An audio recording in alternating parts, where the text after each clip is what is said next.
Hi കൂട്ടുകാരെ, job അപ്പോയിൻമെൻ്റ് letter തരാമെന്ന് പറഞ്ഞു വിളിച്ചു വരുത്തി നിർബന്ധിച്ച് പാല് കുടിപ്പിച്ചു.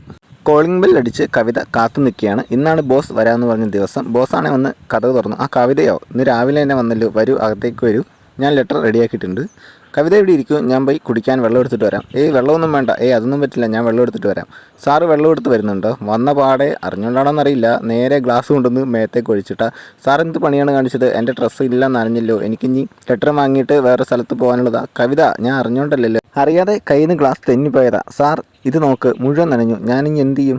ആ റൂമിൽ അയൺ ബോക്സ് ഉണ്ട്, അത് വെച്ച് തേച്ചാൽ റെഡിയാകും. അങ്ങനെ കവിത ഷർട്ട് അയൺ ചെയ്തുകൊണ്ടിരിക്കുകയാണ്. അപ്പോഴത്തേക്കും ബോസ് ആണെങ്കിൽ മലയിടുക്കുകൾ നോക്കി ബോസ് അടുത്തേക്ക് വന്നു. പതിയെ വന്ന് തൊട്ടടുത്ത് വന്ന് പഴം വെച്ച് ഉരസി.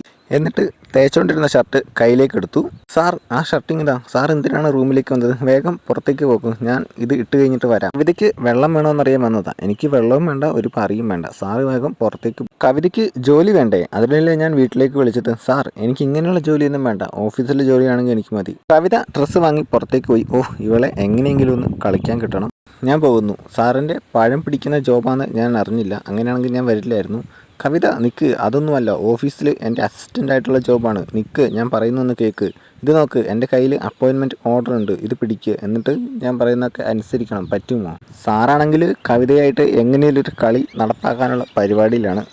സാർ എന്തൊക്കെയാണ് പറയുന്നത്? ഞാൻ എന്ത് ചെയ്യും? പറഞ്ഞില്ലേ എൻ്റെ കൂടെ കളിക്കണം. നിർത്ത് സാർ, മതി, എനിക്ക് മതിയായി, ഞാൻ ഇനി പോവുകയാണ്. എനിക്ക് ജോബും വേണ്ട, ഒന്നും വേണ്ട. വേറെ കമ്പനികളിൽ ജോലി കിട്ടുമോ എന്ന് ഞാൻ നോക്കട്ടെ.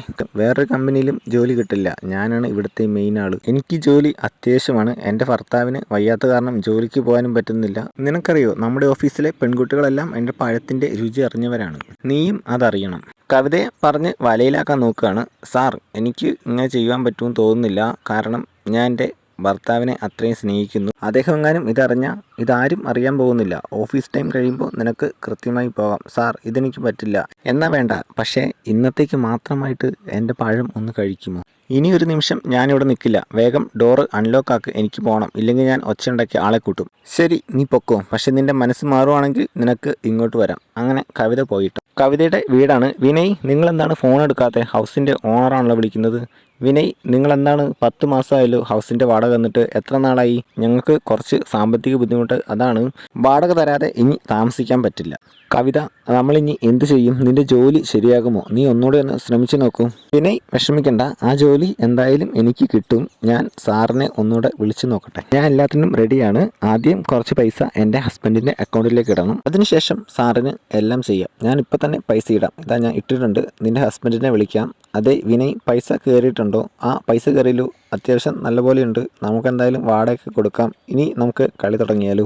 ഇവർ കളിക്കാൻ തുടങ്ങുകയാണ് കേട്ടോ. കളി തുടങ്ങി കുറച്ചായപ്പോഴത്തേക്കും ഇയാളാണ് ചങ്കിൽ. അയ്യോ, എനിക്ക് വേദന എടുക്കുന്നു, വേഗം ഡോക്ടറെ വിളിക്കുക, എനിക്ക് എന്തോ പറ്റി. പക്ഷേ ഡോക്ടറെ വിളിച്ചിട്ടുണ്ടെങ്കിലും നടന്നില്ല, ആളുടെ പണി തീരുന്നു.